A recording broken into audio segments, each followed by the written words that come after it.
Okay, so I have no idea anything you just said. Capitalism is the thing. Yes, it works. If saying it doesn't work is like saying Boeing 747s don't work. Yes, they do. They fly right there. There is no need to consult biology to accept the bare-faced fact. I'm getting there. It has nothing to do with biology. Shut the fuck up. Shut the fuck up. Shut your stupid All right. Bubblegum Gun says this is literally average capitalism fan versus communism enjoyer. Is Taiwan not part of China, or are you based? Hey everybody, tonight we're debating capitalism versus communism, and we are starting right now with T-Jump's opening statement in defense of capitalism. T-Jump, the floor is all yours. Yeah, so communism is shit. My opponent and all communist debaters face an impossible task in a debate because economic and political systems are kind of like technologies. If one works better, you don't need to debate it. You don't need papers. You don't need cherry-picked examples of successful companies.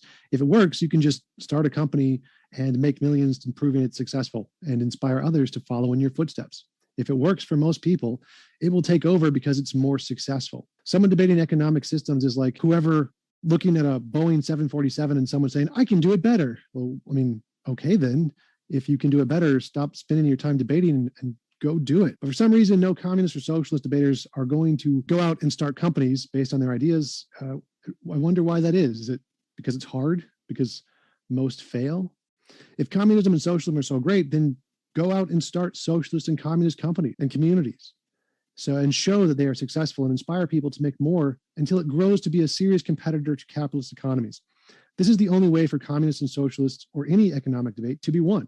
Go out and do it and make enough success to compete with the current biggest leader. In my camp on the capitalist side, I have hundreds of thousands of successful capitalist businesses supporting billions of people, improving everyone's quality of life more than any other system ever in human history. The communist socialist, and I'm adding those two together, they are different things, but I'm going to give them as best evidence I possibly can by adding them together. And if you do, you have a few thousand or so successful communist businesses, socialist communist businesses.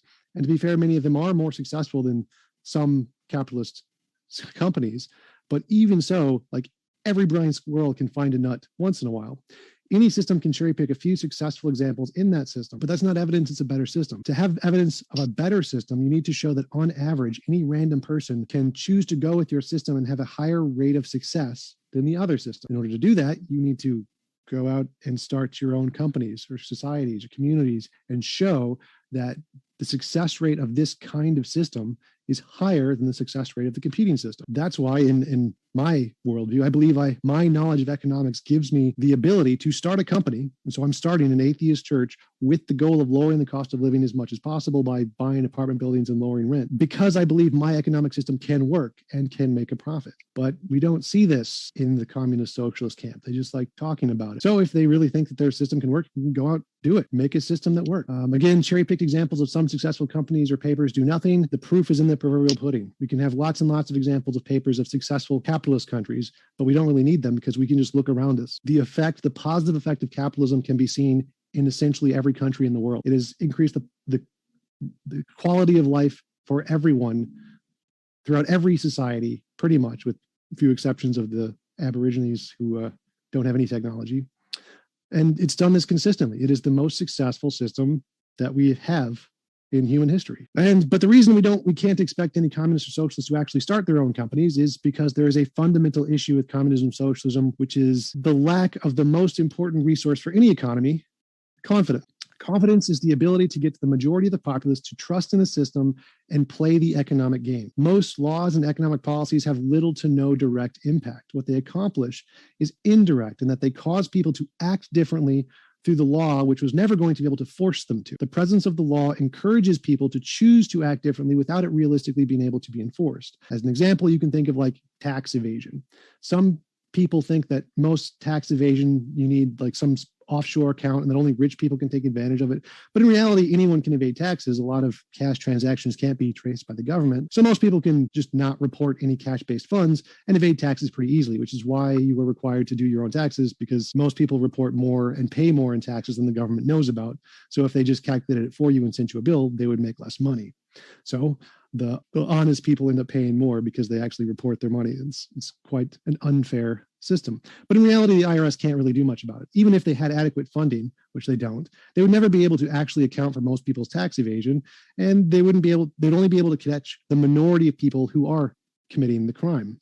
Most political and economic systems are like this. It's mostly smoke and mirrors to encourage people to act in a way which is beneficial without actually having the ability to enforce the policies directly, much like running a red light. How many people who run red lights are actually ticketed? Like 0.001%. How many times do you think you could run a red light without being caught? Probably a lot. You probably have. But the presence of stoplights, the law, and the minority of people who are ticketed for breaking it encourages enough people to obey the law, create a safe and stable driving experience for the majority of people. Most political and economic policies are like this: smoke and mirrors. Why do we have money? Confidence that someone can take your cash and trade it for an equal thing. Why is religion so popular?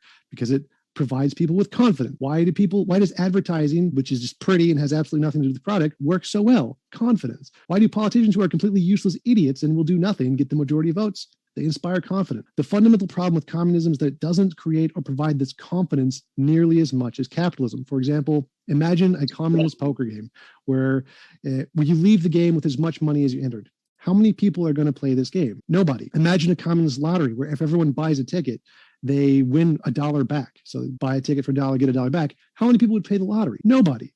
The reason people play the lottery and poker is because they want to win big and take everyone else's money. That's why poker and lotteries are billion-dollar industries. Of course, there are extreme examples of communists that don't usually advocate for like 100% equity in everything. So these are extreme examples. But this kind of confidence that results, this is the kind of confidence or the lack of confidence that results from communists, like playing a poker game where you walk away with exactly as much as you walked in. This is why people prefer companies that are capitalist, because you have a chance to win big. People are inspired by these win big opportunities, and the ones with the biggest possible wins are the ones that get the most traffic, even though they have the lowest win rate. The lottery, that's the Super Powerball with the $22 million win rate or prize, gets a lot more tickets sold than the one that's like $100 or $1 million. This is confidence.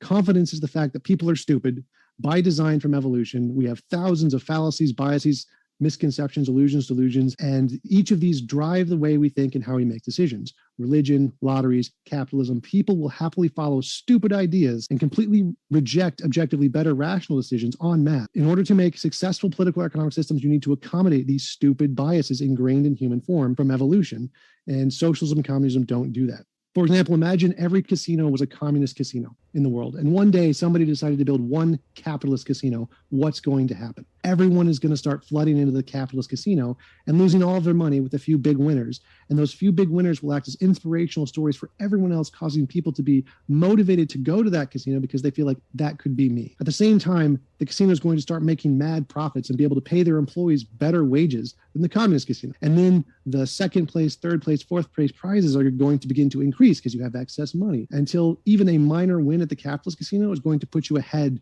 of the major winners of the communist casinos. And this capitalist casino is going to continue to grow at an exponential rate until there are more winners in that than all other communist casinos combined. Now, there will also be a significant more losers in the capitalist casino because it's not a fair system. But the employees will be paid more, everyone has a higher standard of living, and there is an evolutionary reason for why this is the case. In order to innovate and grow, you need to fail many, many times in order to discover the new successful thing.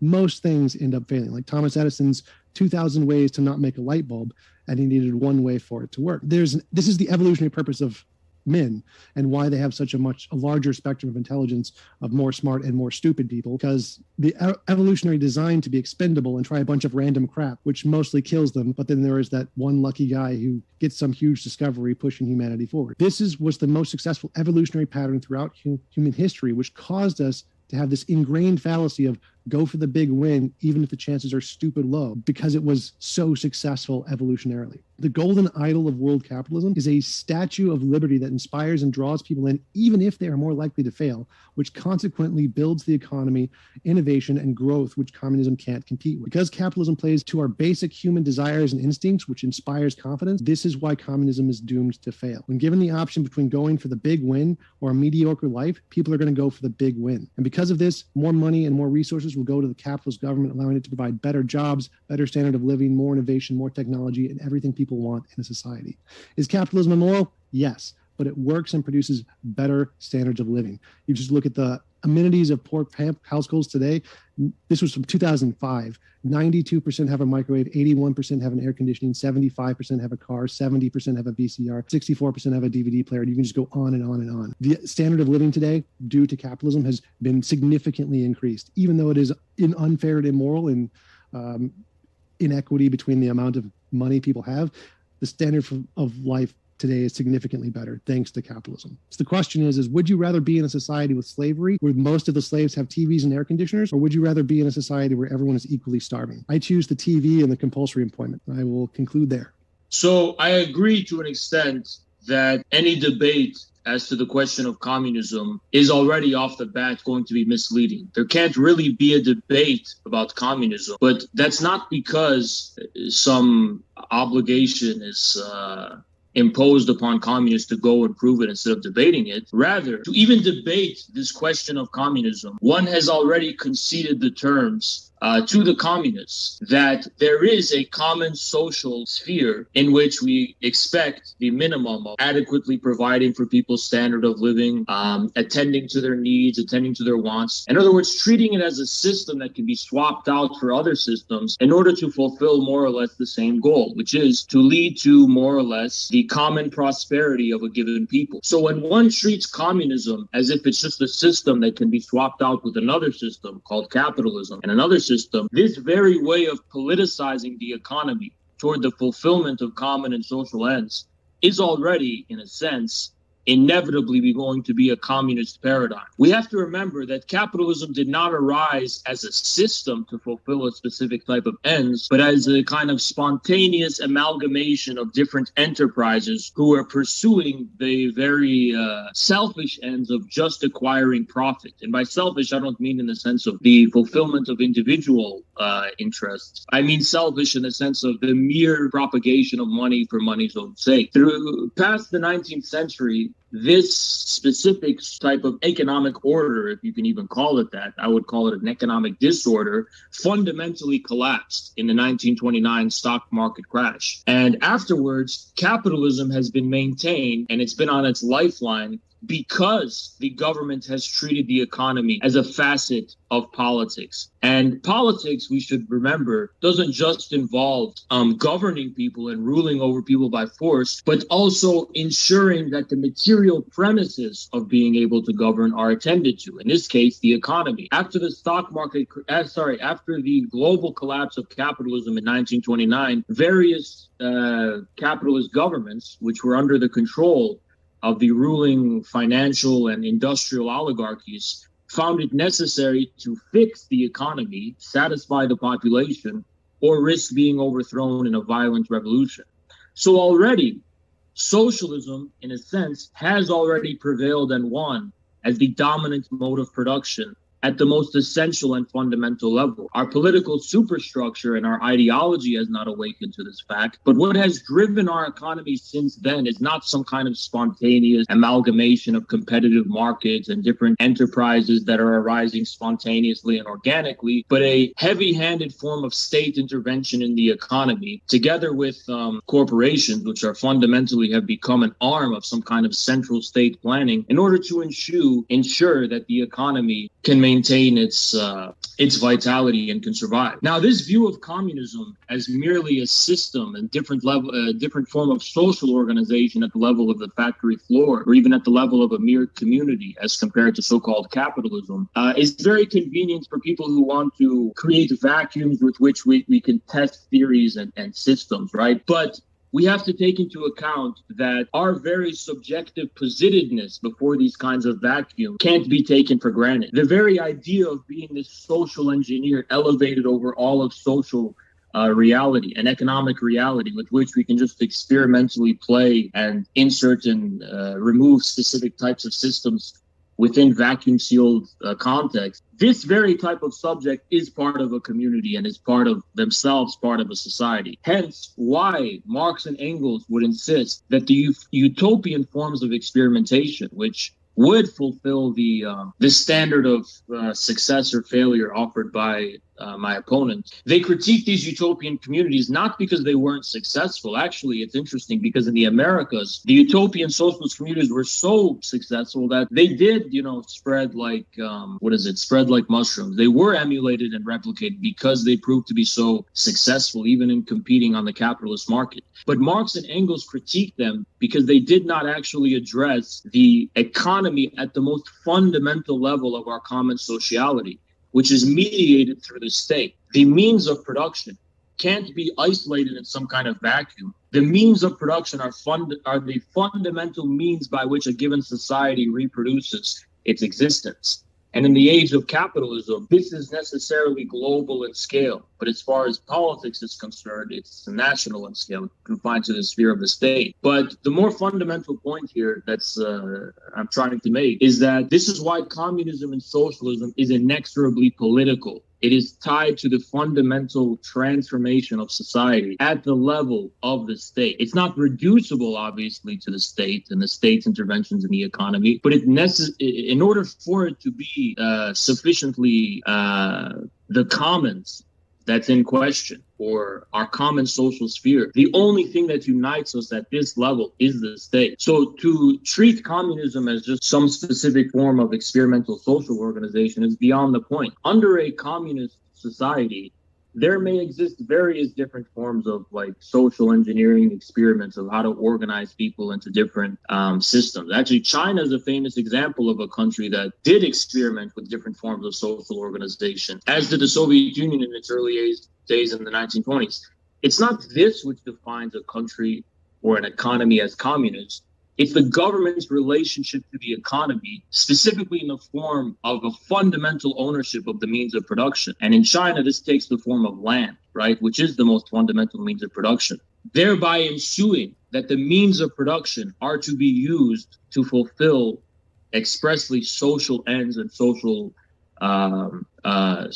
purposes. In other words, the economy is rigged for the people.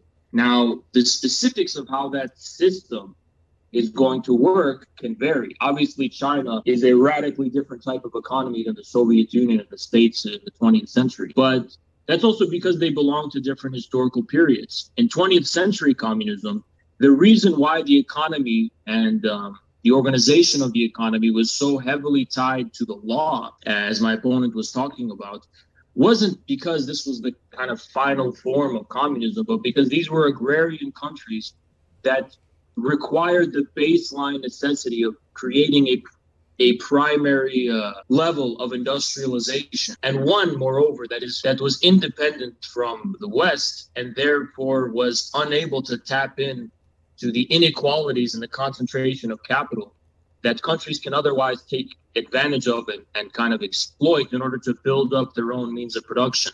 So it was required almost from scratch and from ground zero to separate the vast majority of the peasantry that resided in these communist states from their original means of production in order to undergo a process of rapid industrialization, thereby modernizing the economy and providing the people a baseline and primary standard of living. Now, before you can go compete on markets and do all the things this gentleman is talking about, you need to kind of have the baseline of medicine, ability to kind of have a base standard of living, clothe yourself, feed yourself, do all these kinds of things. And it was a turbulent and rocky road, but more or less the communist states were far more successful in being able to do this as far as the relevant countries were concerned that are comparable to them than the capitalist ones. One only needs to take the example of China as opposed to India throughout the 20th century. There's not even a competition or a comparison. It's true that if the communist movement is going to be successful, it in a sense does just have to happen. And Marx famously recalled that communism is not an ideal with which we want to conform society, but the real movement that sublates or transcends the present state of things. And that's precisely what communism is. It's a real movement that is, in a sense, already set in motion, and his victory is, in a sense, historically inevitable. It's just that politics is also the decisive site with which this communist transformation is going to take place. It's not just It's not specifically going to be different forms of organization for different enterprises to start up businesses. It's going to be a movement that is social in scale and addresses the real common of a given society. Specifically in the United States, we are witnessing a transition into a completely different type of economy. The forces of production have transformed so fundamentally. Tens of millions of people are at risk of losing their jobs and their livelihoods. My view is that communists are the best equipped in being able to address this common social crisis as they did in the transition from feudalism to capitalism. Now, one last quick thing is this stuff about casinos. I didn't really get to everything else. That's not specifically because of the dream of the reward. It has something to do with the relationship between systems and their contingency, right? Systems, for example, are produced in the midst of chaos, and then there lies a certain complacency when one just relegates back to norms and systems and so on and so on. But there is room for communists to appreciate the reality of the creative power of chaos. I mean, Marx himself talked about this. China does this far better than the United States, which is a very bureaucratic country with a lot of red tape. And China undergoes regularly structural reforms which do risk systems that are already in place in the midst of chaos. Now, I wanted to talk also about this issue of trust and confidence, its relationship to the norms of civil society and so on in communist states. I don't think I'll have enough time, but we might be able to get into it afterwards. So there you go. Yeah, I got a question. Let's see. Unmute myself. He mentioned that you can't debate communism because if you debate communism, you've already conceded to communist terminology. It seems like he's defining communism as like any kind of government designed to help people. Is that right? It's more so to do with treating the economy as a common political site of common prosperity and welfare and so on, which the government in some capacity ensures fulfills some manner of social ends. So this is not so much the essence of communism as it is something that was not a feature of 19th century classical liberal capitalism. So any government which recognizes the economy impacts people's lives is communist? No, a government which treats the economy as a facet of politics actively. It doesn't just recognize the economy should help people, but it ensures the economy does so. So it sounds like what you're saying is that any government who recognizes that if they manage the economy, that can have impacts on people's lives, make it better or worse, is communist. And that they do this. They treat they have the macro economy as a political category and a category of political planning, yes. So as far as I know, literally every government has always done that throughout the history of time. Do you have like a reference of any kind of academic economist book that gives this definition? Because as far as I know, like all of them do this. With the emergence of 19th century liberal capitalism, it is true that beforehand, for example, England had laws that, specifically in the form, and this was in the form of the ownership of land and the agrarian economy, in order to kind of, ensure some level of social reality to the economy. But with the outgrowth of capitalism, and specifically 19th century industrial capitalism, you had a fundamental social crisis and an asocial system that was arising, which had no regard for people's livelihoods. It had no regard for any type of common prosperity, and it did not proceed along this precedent path. I have no idea what you're talking about. As far as I know, what I'm talking about, if you have a minimum level of education, right, is what I'm talking about is the basic reality of proletarianization, where people were uprooted from their land different question. And delivered into cities, right, with absolutely no would you mind letting me finish the question first before interrupting? Go ahead, finish it. Yeah, you said that in the, I think 19th century was the first time that government was starting to be formed that just didn't care about anybody's economic status or something like that? No, it's the first time an economy started to arise that completely that was not somehow integrated into the level of the government or their policy. So it's that the economy, it's that the forces of production outpaced the relations of production in Marxist terms. So as far as I know, throughout all of history, that's always been the case. Throughout every economy, the economy has always been, in some case, independent and in some case dependent on the government. In the 16th century, in the 15th century, the 14th century, we can go through literally any kind of society ever. and there's always been facets that are controlled. Well, capitalism has been an outlier in the history of humanity. Well, my question here is that it seems to be the case that you've simply defined any government that interferes with economies as communism, and that doesn't seem to. No, I haven't. Communism only arises to face the unprecedented challenge capitalism has given to humanity. Now, governments may have appeared to, directly interfere in the economy for purposes of social ends. Retrospectively, we can see that. But it was not explicit. There was no notion of a just abstract common sociality. This always took the form of some kind of common religious or, monarchical and so on, or dynastic type of community. It was never about, for example, the commons in the abstract. And what makes communism different from these previous modes of production, whether the Asiatic mode of production or feudalism and so on, or slave society, is that communism inherits from capitalism the constant revolutionizing of the forces of production. So communism integrates this type of chaotic uplifting and uprooting of traditional ways of life, in the economic ways of life, I should say. Culture is a different story.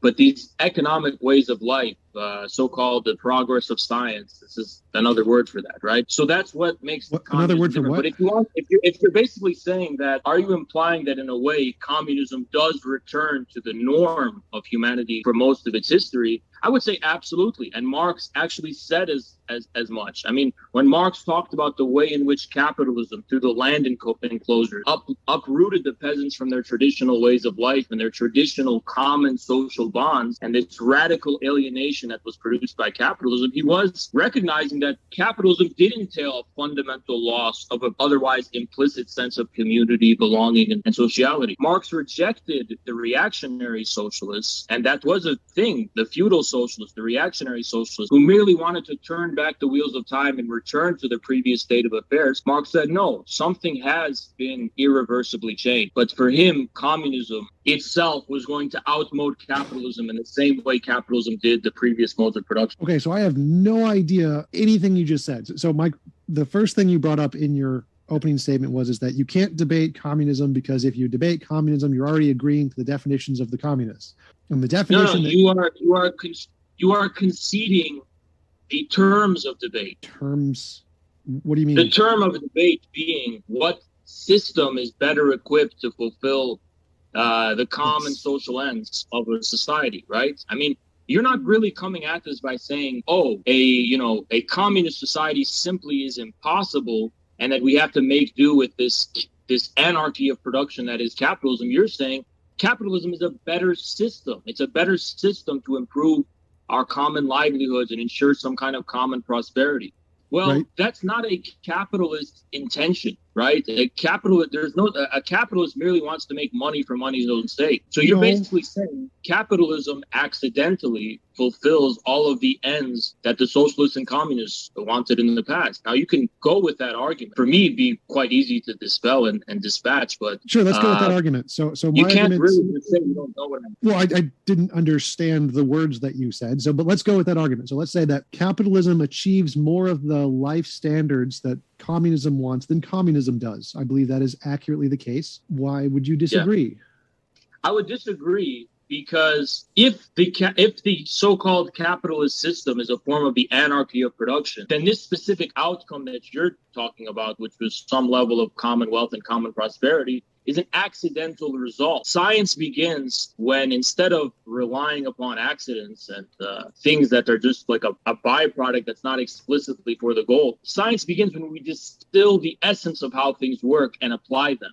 And in that case, one is entering into communism. So all it takes is a financial crisis like 2008 or some meaningless contingency to completely separate this cause from the outcome, right? The purpose of capitalism is not to ensure people's living standards and common prosperity. So things happen in capitalism which lead to people losing those things, and capitalism can still survive because capitalism's survivability doesn't depend on fulfilling common and social ends. It survives on the basis of producing profit for profit's own sake. So yeah, it seems like your argument is that the purpose of capitalism is not to improve lives. It only does it accidentally. Therefore, capitalism isn't as good. Is that about right? Sorry, what was the last part?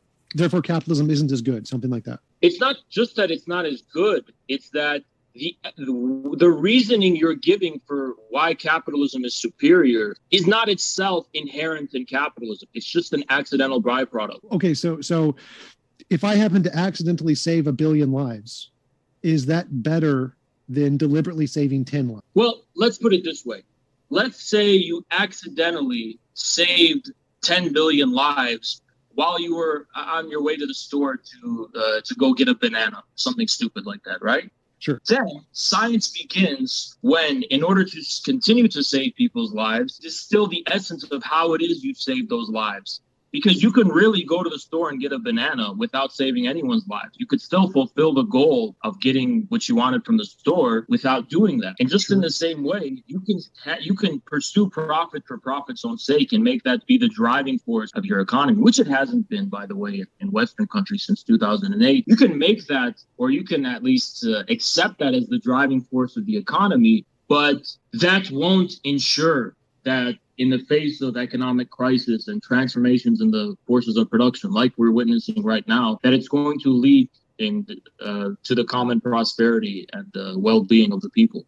Sure. So I think I understand your argument here. It's that capitalism does happen to have a better outcome, but that outcome isn't because of capitalism itself. And so I haven't conceded that. I'm not willing to concede capitalism has a better outcome. I'm just saying I can accept that there are cases in which the capitalist mode of production has increased the overall wealth and living standards of the society. But actually, compared to communist societies, I would not concede that capitalist countries are superior. Okay, we'll get to that in a minute. So your argument is that capitalism does improve things, but it doesn't improve things because it's the goal of capitalism. And so we need to find what the core reason of why it's improving things is and try to focus on that core reason. Is that about right?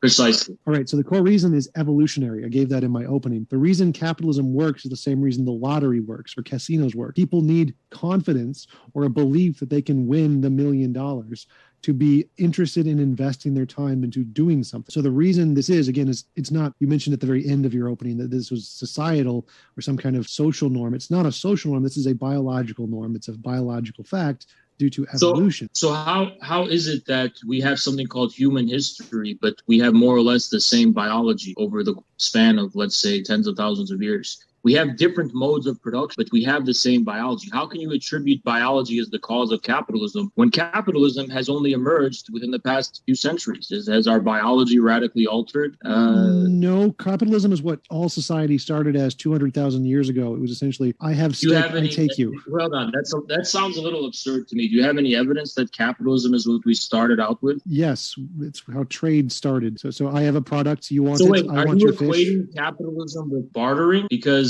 capitalism is a system in which all forms of economic intercourse revolve around the production of profit.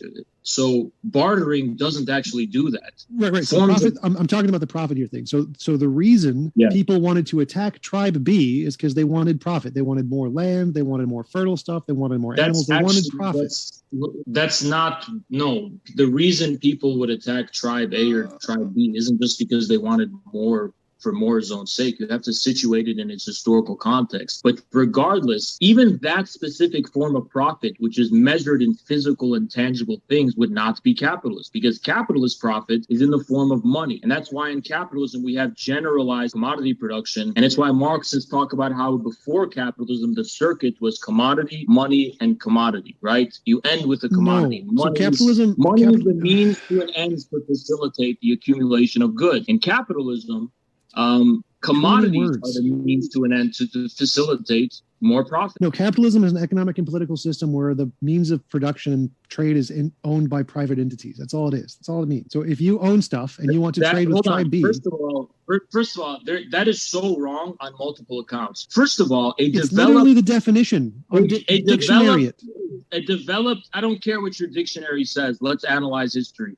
Developed forms of private property as they've existed specifically in the West through the development of feudalism and so on, that was actually more or less unique to the West. That's why Marx and Engels talked about the Asiatic mode of production, which did not have a clear system of private property, right? All property was owned by the Sultan or the emperor, more or less. Now, people could use... It's a complicated system, but private property only explicitly develops as a legal category in the most advanced form in Europe. and in the West, leading to liberal capitalism that we see in the beginning of the 17th through the 19th century. So if you're just going to disagree with if you're saying capitalism is just private property, then there's multiple issues with that. First of all, private property has had an ambiguous status and existence throughout the duration of civilization. I could grant you that private property maybe in some form has always existed throughout every civilization, although what exactly private in the Western sense, I wouldn't say so, but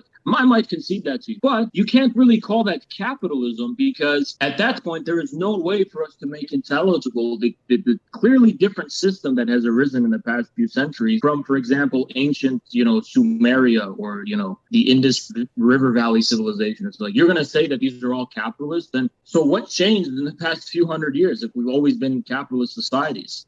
If you want to disagree with the definition of capitalism that's literally in every economics textbook, that's on you, not my debate. You can debate all economists on that. But sure. What my question was is I will bring the economists. I mean, I'm here to debate you. We can do that. We can do that later. So I just want to ask you: is this a new system that we're witnessing for the past few hundred years, or are you saying this has all been the same? It's a new variation on human nature, which has existed hundreds of thousands of years ago. So if we look wait, I'm about to answer. So if we look back at early societies, like just hunter-gatherer societies, where people made an object and they wanted to trade it to a different object. Did they own the object they made, or was it owned by the city? It was owned in common by the tribe itself. So was that really private? Yes. So literally the individual who made the thing owned the thing, and they could use it how they wanted to. There was there was no individual property rights. I'm sorry. Hunter-gatherer societies had no individual property rights at all. So you've studied every single hunter-gatherer society from 150,000 years ago? In the main, hunter-gatherer societies owned their property in common. Where's your evidence for this? Which of the hunter-gatherer societies 150,000 years ago followed this thing? You can make factually contestable claims, and so can I.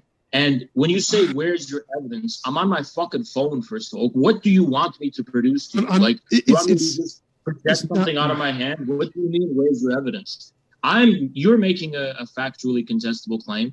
I'm making a factually contestable claim. So where do you want to go from here? It was not meant to be taken literally. It's making fun of how stupid your claim is by saying that people didn't own their own property. The main consensus is that in most hunter-gatherer societies, things were owned in common. Again, that's the consensus among anthropologists. No, if you made an object, you could own the object and not give it to somebody. You're not obligated to give it to somebody else if they wanted to use it. You could still. You're not obligated to give it to somebody, but you don't have any rights. You don't have any legally identifiable rights to own it. Legally doesn't matter here. Do you have the spear? And if somebody takes it, can you stab them? Yes. That's a really primitive and crude way of looking how these societies That's how ownership worked. There were norms in place that were based on the family and communal structure of the hunter-gatherer society as to what would be done with these products. The individual subject of the Western society did not even exist. People did things for their families, for their tribe, and for their communal society. No, they did it for themselves. If you made something to trade, you weren't just doing it so you can fucking make $1 to go get bubble gum at 7-Eleven. You were doing it specifically for your tribe, for your family. No, that's wrong. So that's evolutionarily, we can prove that wrong. Evolutionarily, we know for a fact how the brain works and how evolutionary development has You don't know a goddamn thing about how the brain works. Don't start with this idea. Stop interrupting. Stop interrupting. Gentlemen, just to hear both of you. Gentlemen, everybody's excited to hear both of you. And so just to hear both of you, we just want to be sure that there's not too much overlap.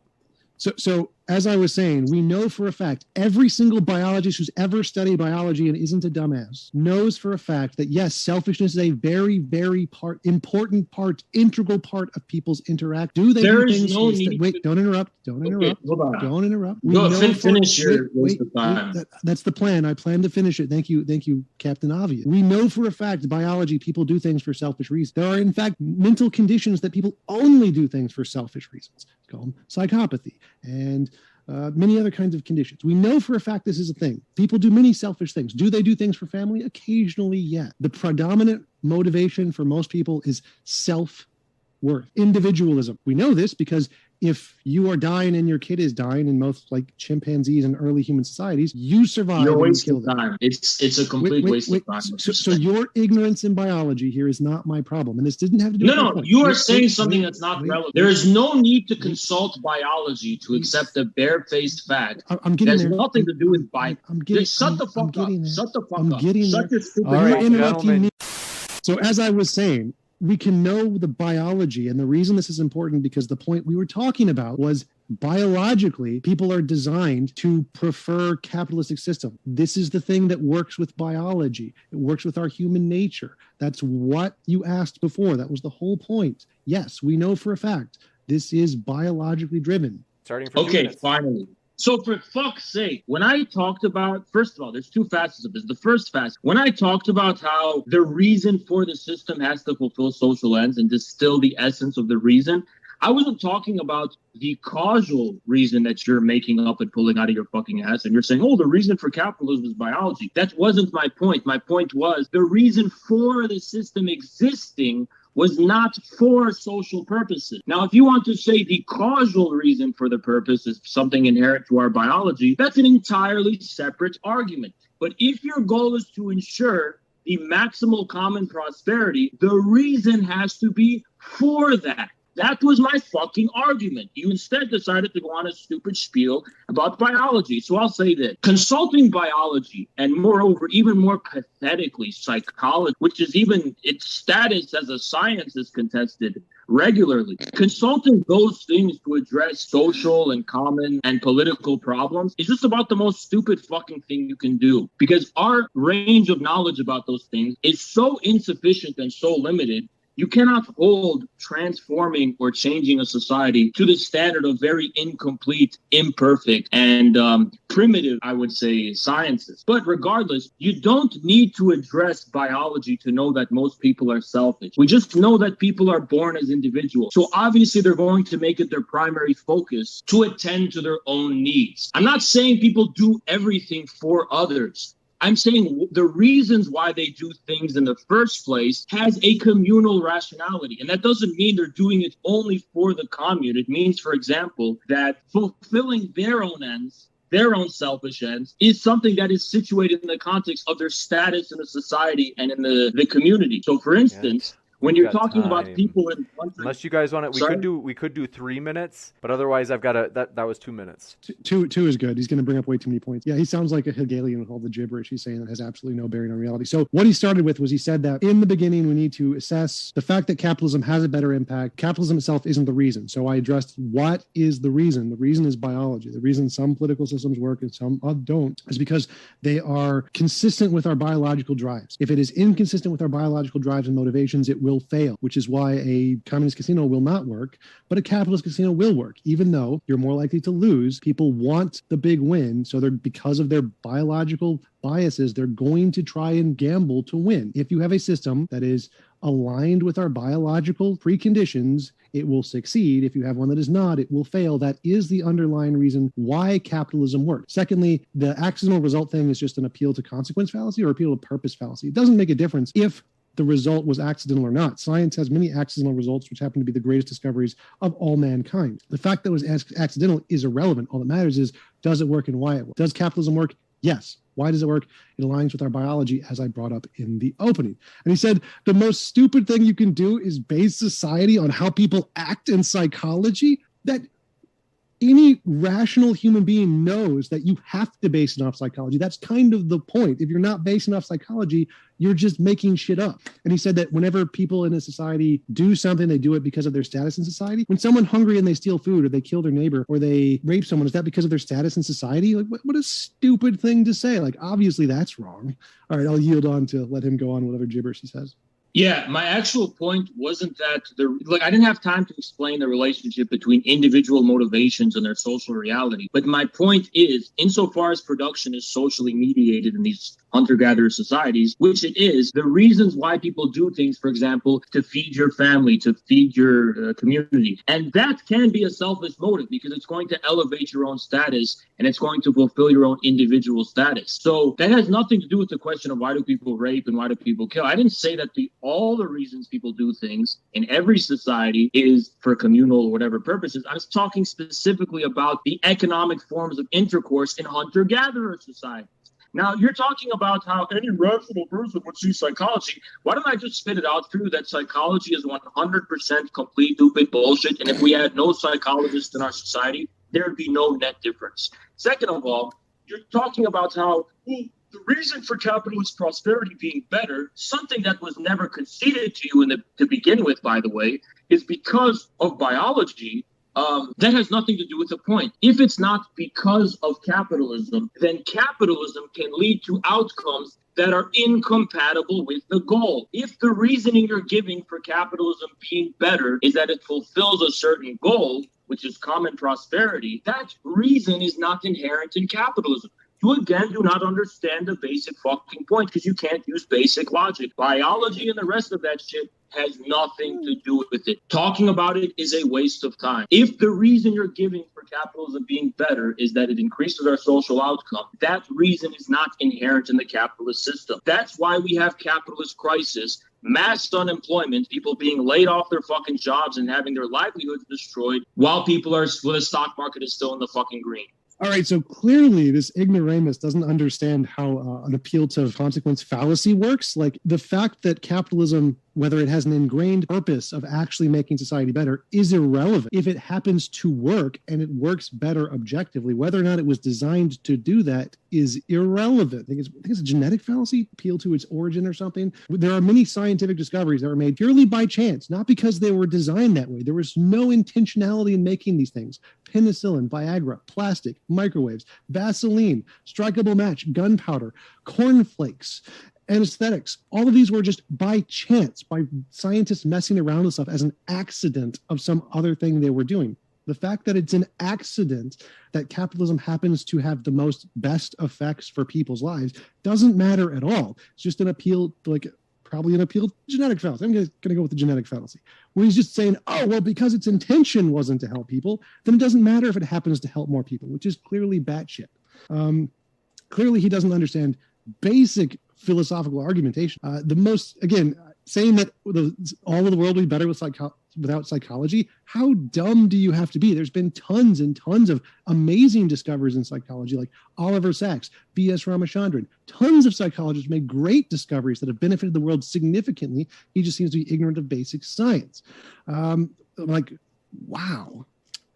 I don't really give a shit about your dumb soy Reddit fallacy, fucking logic lord dumb shit. Let's get into the meat and potatoes of what you actually fucking said. Scientists find out that you can discover things accidentally all the time. Fine. Even if I were to concede that to you, that has nothing to do with the point that there is a discontinuity between the reason for why capitalism the procedural reason for capitalism and the outcome. If you are saying that the outcome is what matters primarily, and that is the reason for its superiority, the fact that that is not inherent to capitalism doesn't mean that I'm saying capitalism didn't produce that outcome, which is wealth and a good standard of living. And that's something we have to debate, by the way, because it's something I even conceded. But granted, even if I did, if that is the reason for why it is better, just use basic logic, then if that is not inherent in capitalism, then there will inevitably arise, just based on fucking chance itself, just based on chaos and randomness itself, that there will be a disjuncture. You can still accumulate profit for profit's own sake. The stock markets will be in green, but the outcome that you're giving for why capitalism is better won't be produced. That's my point. It has nothing to do with this dumb Reddit toy, whatever fallacy you're talking about, because that would be an argument that it couldn't have produced that outcome. Well, I'm not saying it can't produce that outcome. I'm just saying it's not essential to what capitalism is. And by the way, you're saying capitalism just works. I can test that. How did capitalism work in 1929? How did it work in 73? How does it work in 2008? Something we still haven't even recovered from. Our economy is not even based on capitalist profits anymore. It's based on quantitative easing and the printing of money and government credit. We're seeing an implosion of the global capitalist system as we speak. How the fuck can you say that it's just working? It's simply and patently not. Finally, as regards this question of psychology, psychologists can give us nice insights that are nice to think about, but they have no practical utility and no practical value whatsoever. So I repeat and I reiterate, if there were no psychologists on earth or in history, there would be no net difference as far as the meat and potatoes of our daily lives is concerned. time. Yeah, so the dumb story Reddit fallacy is the fact that he doesn't understand that because something happens to be a side effect doesn't mean it's not the absolute best at that side effect. He seems to think that it must be innate, ingrained into the purpose of the design in order to make it the best at something. No, that's why I listed all of those different scientific things people have discovered. Penicillin is like the best antibacterial ever discovered, and it was never designed to be an antibacterial. The fact that something can happen by chance doesn't mean it's not the absolute best at the thing, because saying that it's not ingrained into the purpose doesn't mean it's still not the best thing ever designed ever. Basic logic here. Yes, capitalism is working. You know how I know that?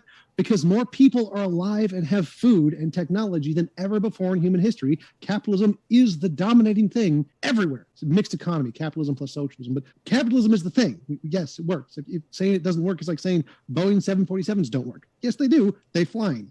Right there. It's doing the thing. You lose. Again, like his basic ignorance of basic psychology is absolutely pathetic. There's so much work that's been done in psychology that has a significant impact on our everyday lives, like understanding the car crash experiment, how multiple different angles of people looking at car crashes have different conclusions, and how bad testimony is and why it isn't accepted in court, and how it overthrew a bunch of false convictions because we learned how bad testimony was, or how understanding how recognition works in children and how they learn from growing up, and how that helps us to better teach them so that they can learn faster and better, and how different cognitive disabilities that like autism and synesthesia and all these different things, which are learned by psychology to help improve people's lives. Yeah, psychology has had a huge impact. You're just basically ignorant of pretty much everything in science.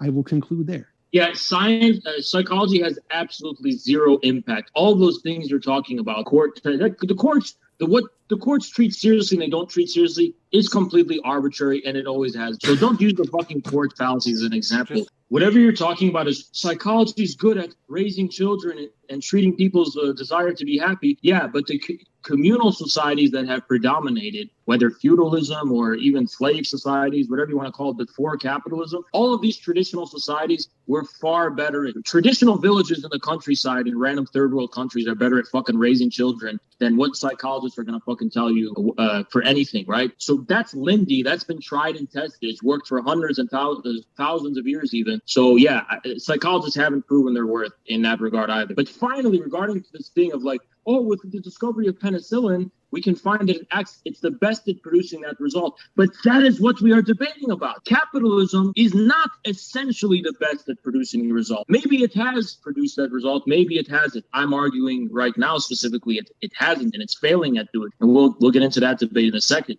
But it is not essential to the capitalist system that the living standard, that this byproduct will happen. It is essential to the procedure that's replicated afterwards, and these accidental scientific discoveries you're talking about, it that they do produce this outcome. Now, that may not be the reason, for their creation of the procedure, but that has nothing to do with my argument in the first place. I'm not arguing that because capitalism wasn't designed to make people's standard of living better, that this is why it inevitably leads to this contradiction I'm talking about, which you have yet to address even once, by the way, in the form of the various capitalist crises and the current crisis that we're facing. All I was talking about is how it is inessential to capitalism.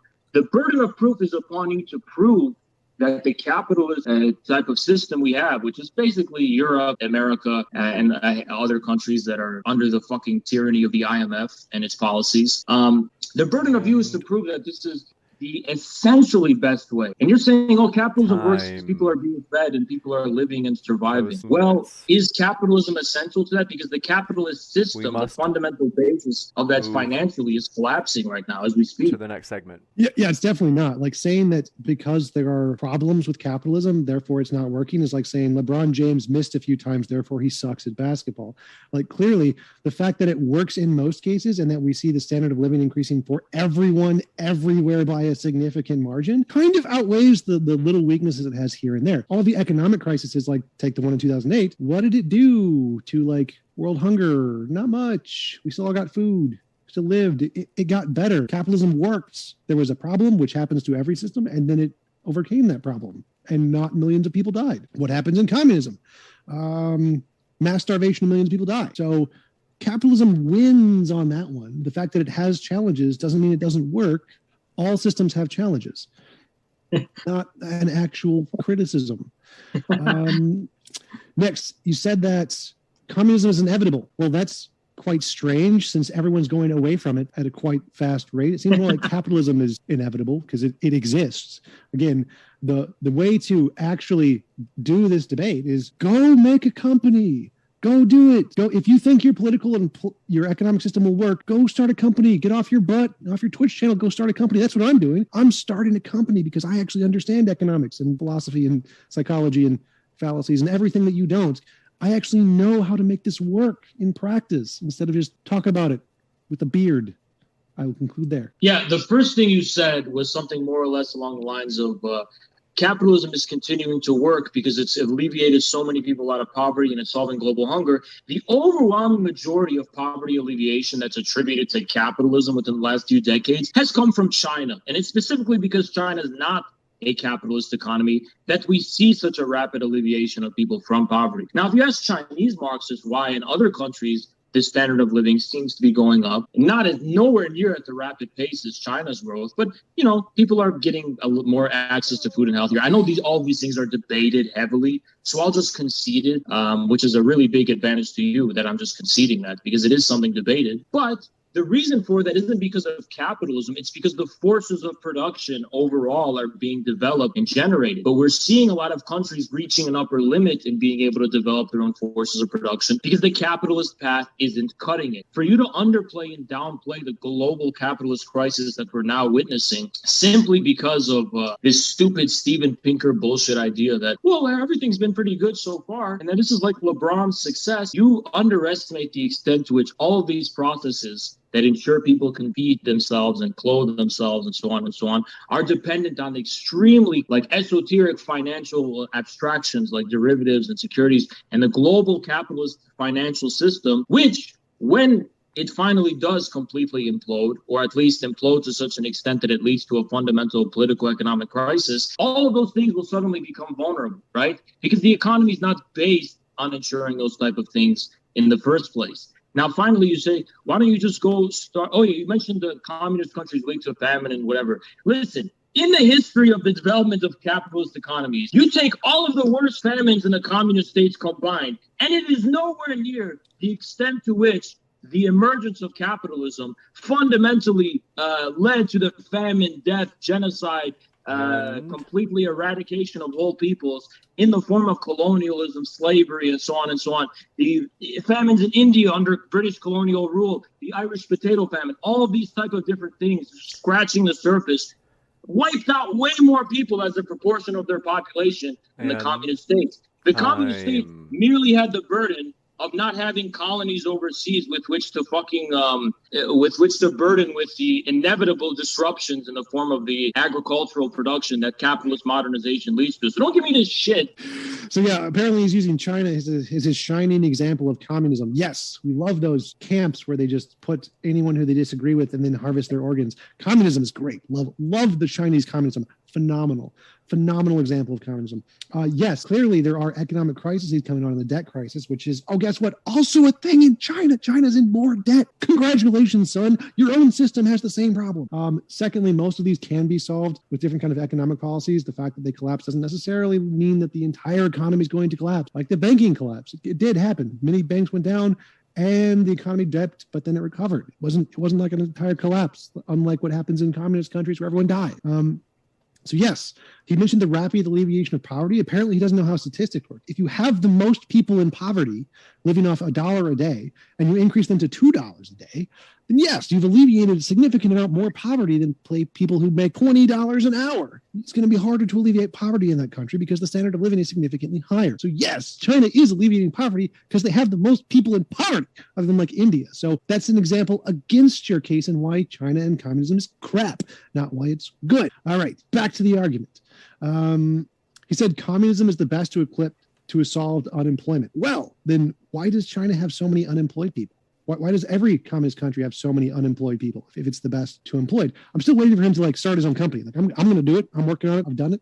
I'm actually doing these things. Does he have any plans? Can he try this for us? I'd like to point and laugh when his company collapses because it's a crap idea. That would be incredibly interesting. And he mentioned something about systems and contingency is the reason that casinos work, not because people want to win money. That is just so stupid. The reason casinos work is because people want to win money. That's the point. And then he said something that China does something better than the U.S. I'd like to know what that is. Be very interesting.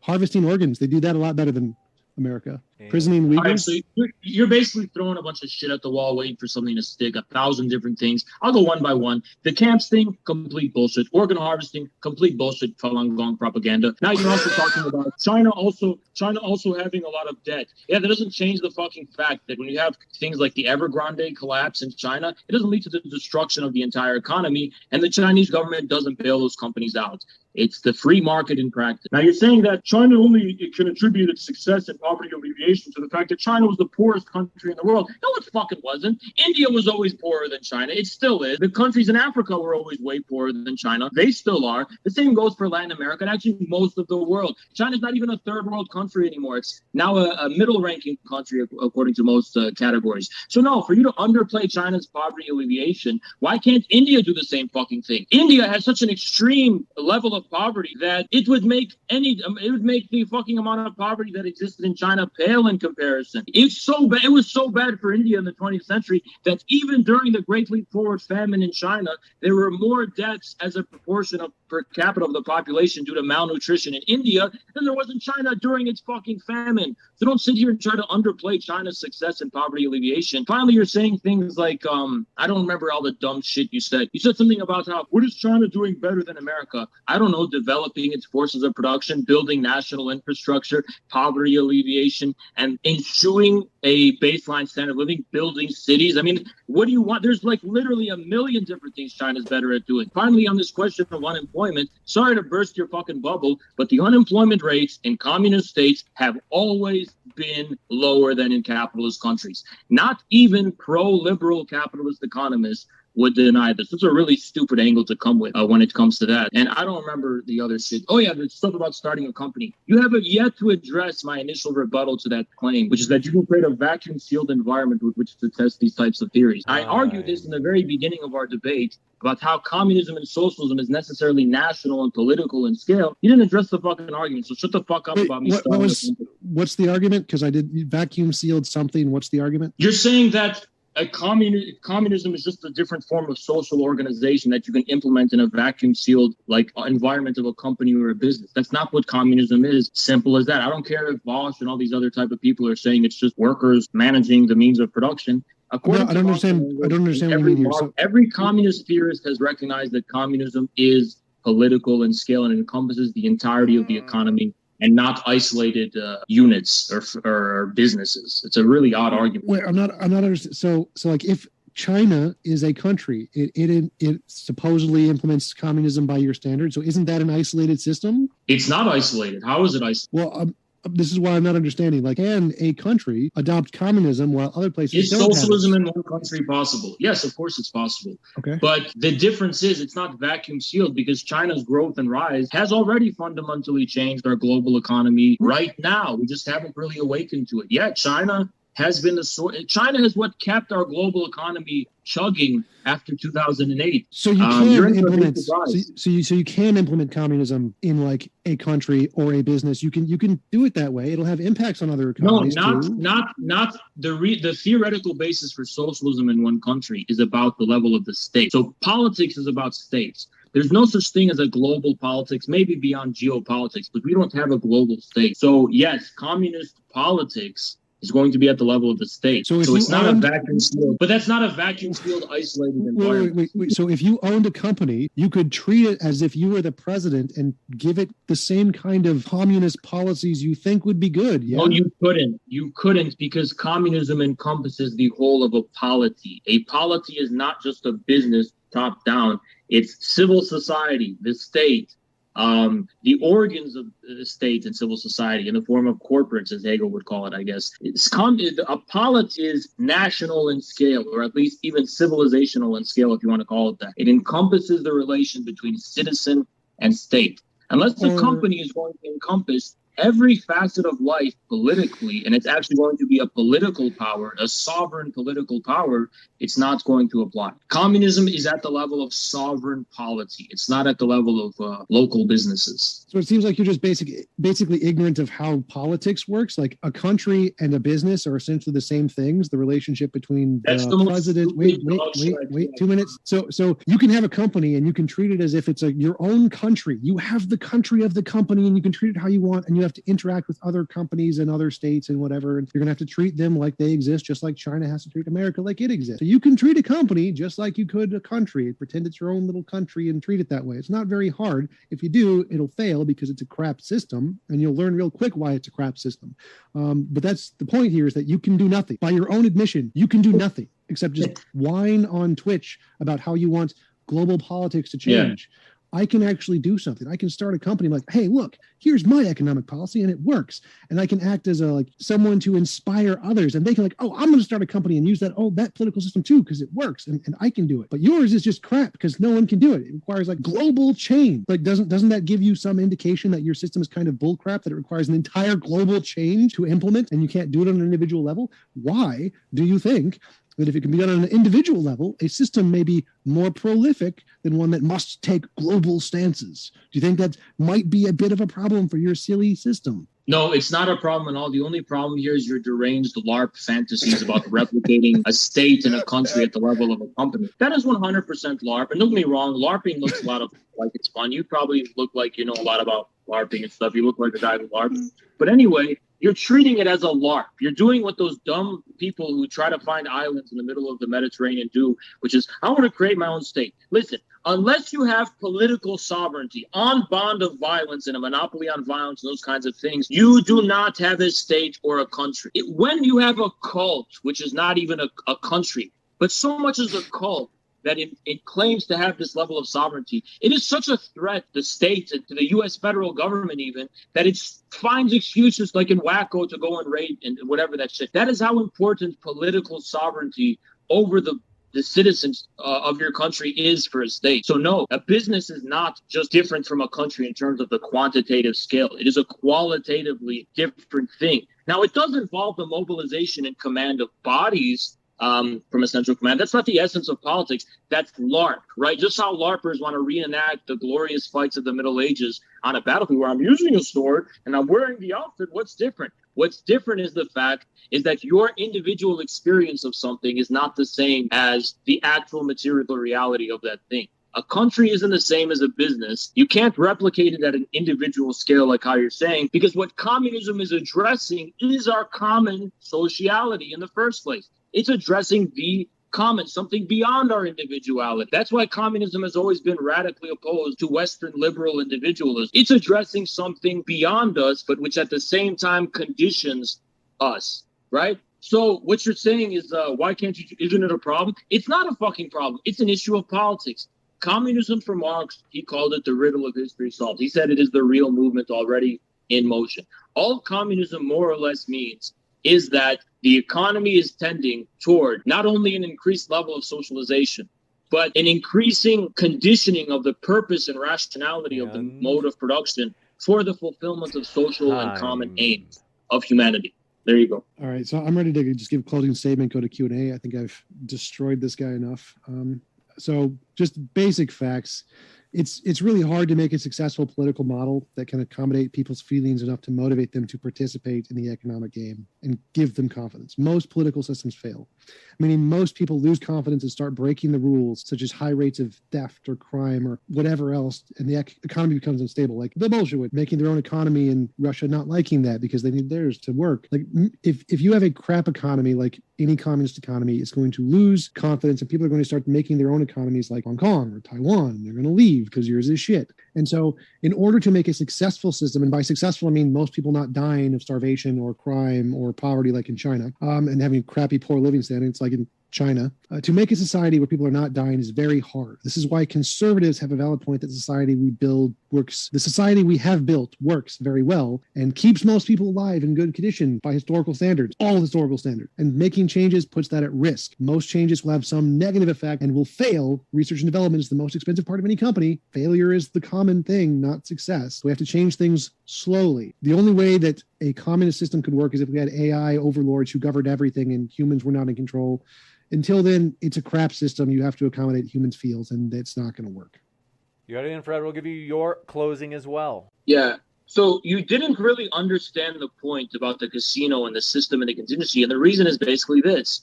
When you have any given system, when you have any given set of norms and laws and structures, whatever you want to call that, what that has originated from can't entirely be accounted by the system itself. So systems will have blind spots in which the contingent chaos of the external and outward reality out of which the system has been born and molded from, that will be a source of novelty and innovation. So when you're talking about gambling, you are betting on what you don't know. You're betting on what you can't be certain about. And that's what's going to yield more results, because the material source of wealth, for example, in the form of nature, the form of external reality of natural resources and the reality of science and technological innovation, we don't know all of those things, right? So we are going to produce more novel results and innovative results and more wealth when we take risks that come at the expense of the systems that are already tried and true. But what we are seeing in today's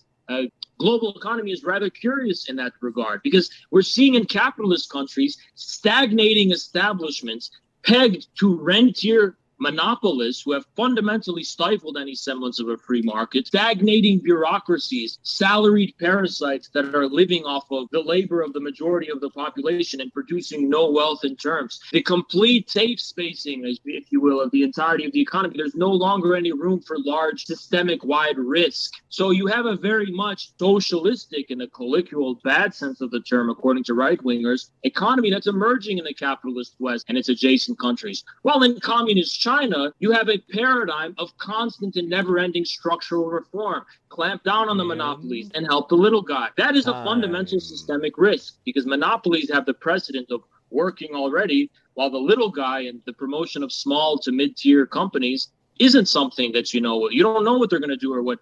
And so all of that here's room for communism to integrate that dialectic between systems and chaos. So it's completely beyond the point. I don't have time to address the other shit you were saying, but about Taiwan and Hong Kong being isolated systems, which is not fucking true and betrays a complete lack of any understanding of the jump into the Q&A, but don't worry. I'll leave it at that.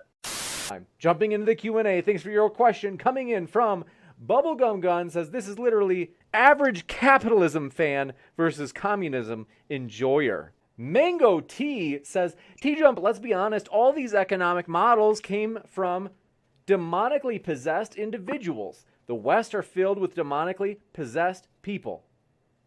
Yep. I mean, most of them. I actually unironically kind of agree with that.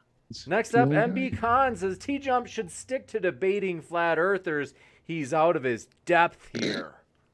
Next up, SJ Thomason, a longtime friend of the channel and of T-Jump, says, if I work hard, should I expect to be paid well? Of course. This is the communist problem. And Fred, we'll give you a chance to respond. It has nothing to do with communism. Even in the Soviet Union, which is an example of an economy doomed to stagnate because of its systemic rigidness and so on, you had differentials in compensation based on the extent to which people worked.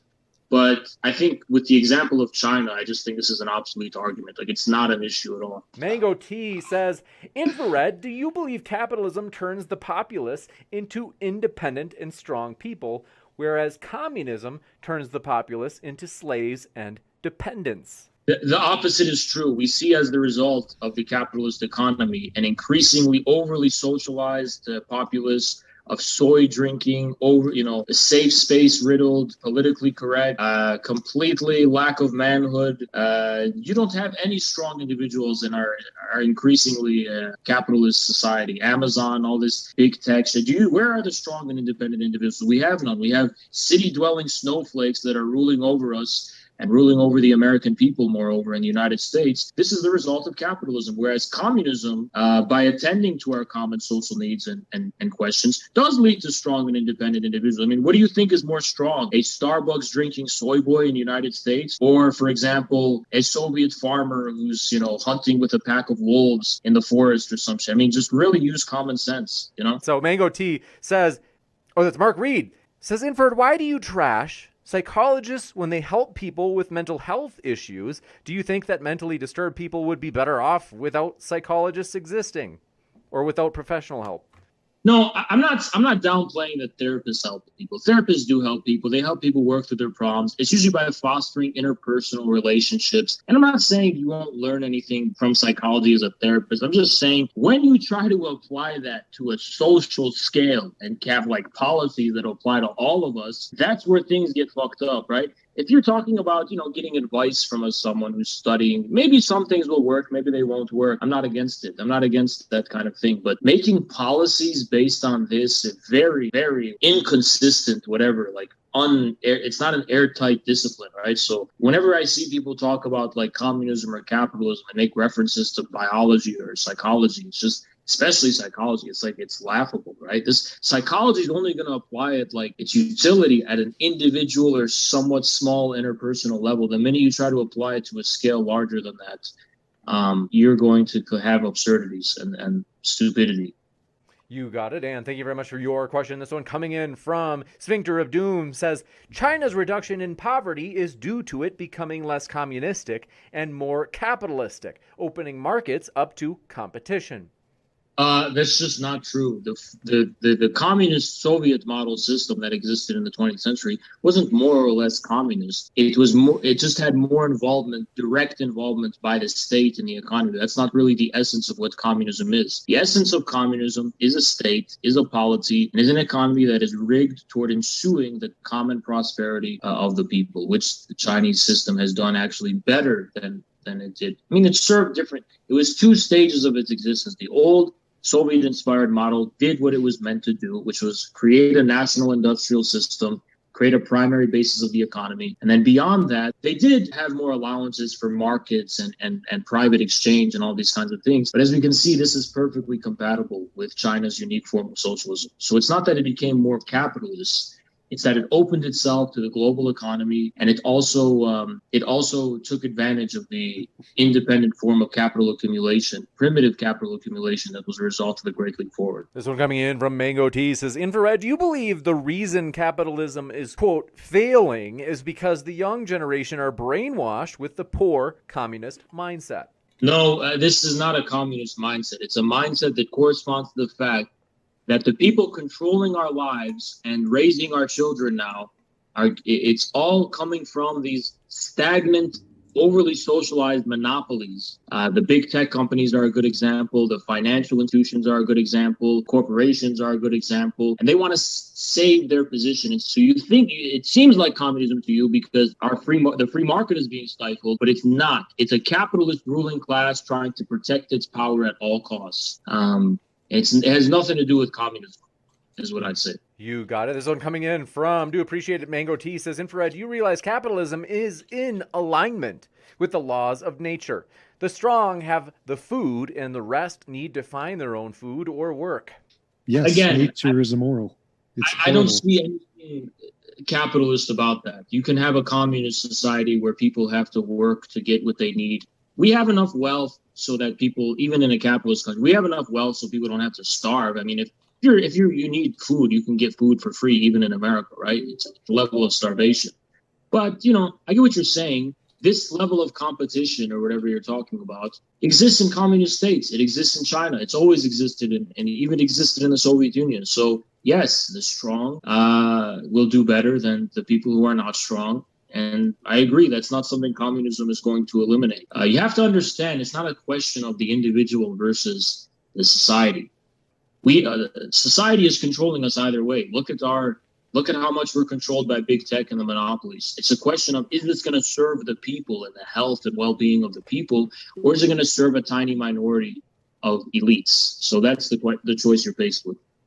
You got it, and this one from Turbo says, Infrared, by the way, Have to give you a quick debate challenge from someone after this question. But Turbo says, Infrared, is Taiwan not part of China, or are you based? Taiwan is 100% part of China.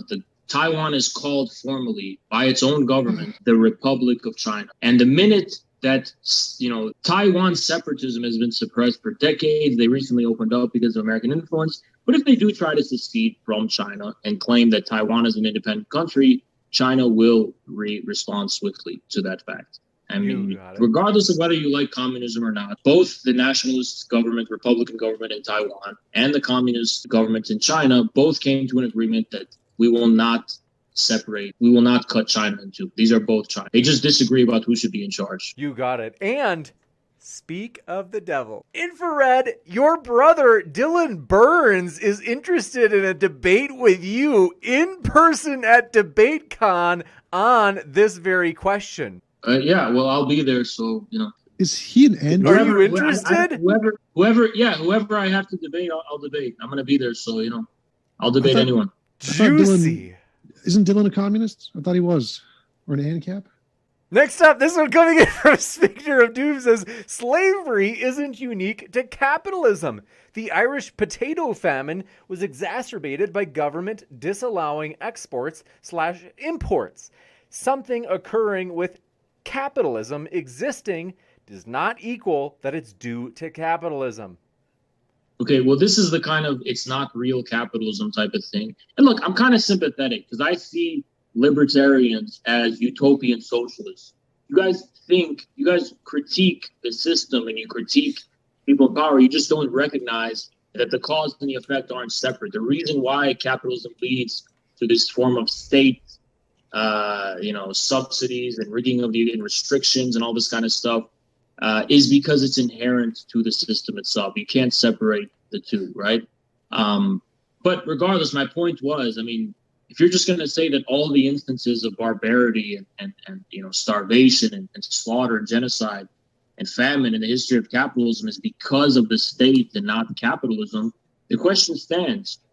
Is there a single example of a country or a civilization that is purely just capitalist and has none of the bad socialism that you're attributing it to?